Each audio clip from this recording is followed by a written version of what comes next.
নবীজি বলছে যখন দেখবে খোরাসান থেকে ব্ল্যাক ফ্ল্যাক্সগুলো বের হয়ে গেছে,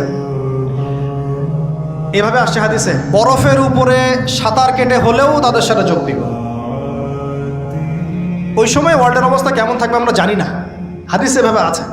নবীজি বলেছেন খোরাসান থেকে যে মুজাহিদিনরা বের হবেন তাদেরকে কোনো বাহিনী পরাস্ত করতে পারবে না, এমনকি তারা জেরুজালেম পর্যন্ত পৌঁছে ওটাকে জয় করবে।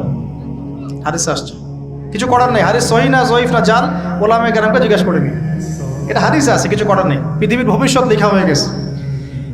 ইমামুল মাহদী এখান থেকে মদিনা থেকে তিনি পালিয়ে চলে আসবেন মক্কায়। তিনি নেতৃত্ব নিতে চাইবেন না, মানুষ জোর করে তাকে নেতৃত্ব দিবে। হাজার আসওয়াদ এবং মাকাম ইব্রাহিমের মাঝখানে তার হাতে বায়াত নেওয়া হবে। কতজন বায়াত নেবেন? 313 জন। 300। এরপর শাম থেকে একটা বাহিনী তার সাথে যুদ্ধ করতে আসবে। আল্লাহ পাক তাদেরকে মক্কা মদিনার মাঝখানে বাইদা নামক জায়গায় ধসিয়ে দিন, ধসে যাবে, আসতে পারবে না। তারপরে বনু কালব নামে একটা গোত্র থাকবে আরবে, ওই কালবের সাথে ইমাম মাহদী যুদ্ধ হবে, ইমাম মাহদী জয়লাভ করবেন ইনশাআল্লাহ। তারপরে তিনি সারা ওয়ার্ল্ডটাকে আবার রুল করা শুরু করবেন।